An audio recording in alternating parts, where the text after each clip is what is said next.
like dan subscribe.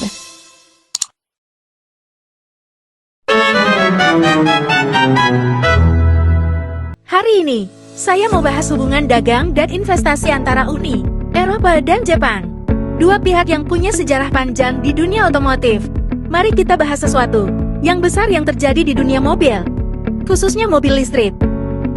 Kalau kamu mahasiswa ekonomi, kamu mungkin tahu kalau industri otomotif itu pemain besar buat Uni Eropa dan Jepang.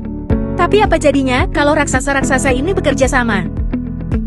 Mari kita bedah keuntungan nyata yang didapat Uni Eropa dari kerjasama otomotif listriknya dengan Jepang.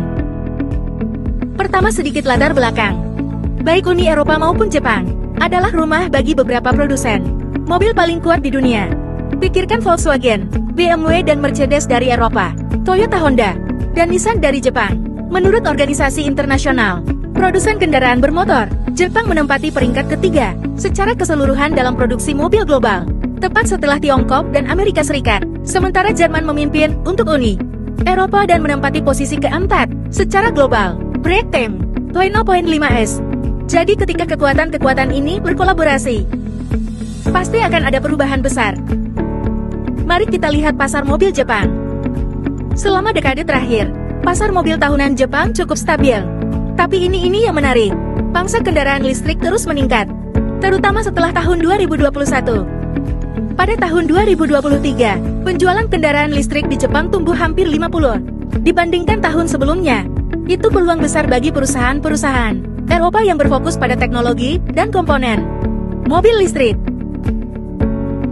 Sekarang mari kita bicara merek. Di sisi Jepang, ada Nissan Leaf dan Toyota Prius, ikon di dunia kendaraan listrik dan hibrida. Dari Eropa, merek-merek seperti BMW, seri dan model di Volkswagen mulai masuk ke pasar Jepang, terutama karena konsumen Jepang menjadi lebih sadar lingkungan. Tapi perdagangan bukan hanya tentang menjual mobil, jadi ini juga tentang suku cadang. Berkat perjanjian kemitraan ekonomi Uni Eropa-Jepang, tarif komponen mobil dan kendaraan jadi telah berkurang secara bertahap, dan sekarang sebagian besar tarif telah sepenuhnya dihapus. Itu mengubah segalanya. Misalnya sebelum perjanjian, tarif ekspor mobil Uni Eropa ke Jepang adalah 10%. Sekarang nol. Ini membuat produsen mobil Eropa jauh lebih mudah dan lebih murah untuk memasukkan kendaraan mereka ke showroom Jepang. Akibatnya, ekspor suku cadang otomotif buatan Uni Eropa ke Jepang meningkat pada tahun 2022. Ekspor komponen mobil Uni Eropa ke Jepang naik sekitar 12% dibandingkan tahun sebelumnya.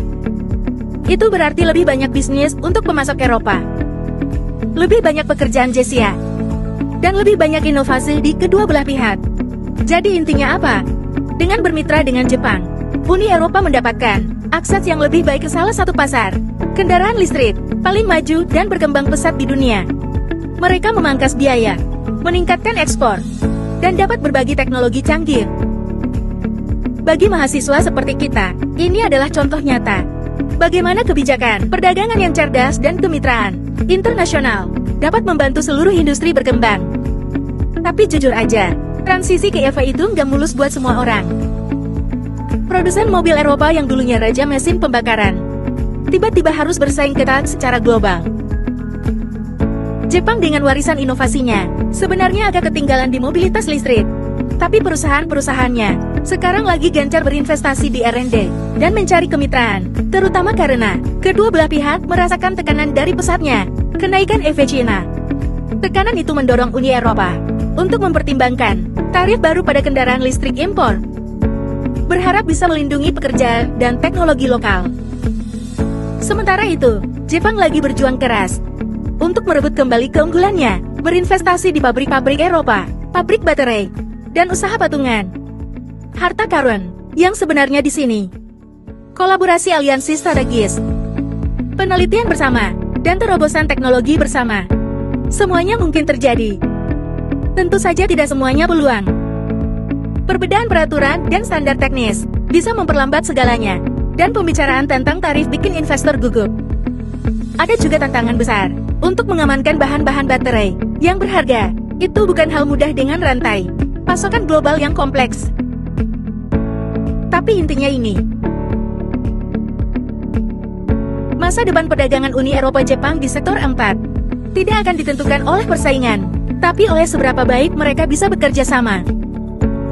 Dengan menyatukan keahlian, menyelaraskan strategi, dan berinvestasi dalam inovasi, kedua wilayah ini akan sama-sama untung, bukan cuma di pangsa pasar, tapi juga dalam membentuk seperti apa generasi mobilitas berikutnya. Jadi buat para pemimpin bisnis yang memperhatikan bidang ini, fokuslah pada kemitraan, bukan cuma persaingan. Pertumbuhan paling dinamis akan datang dari mereka yang bersedia berkolaborasi, beradaptasi, dan mendorong perubahan bersama-sama. Terima kasih sudah menonton, dan jangan lupa untuk mempertimbangkan bagaimana Anda bisa ikut serta dalam revolusi listrik ini. Yeah.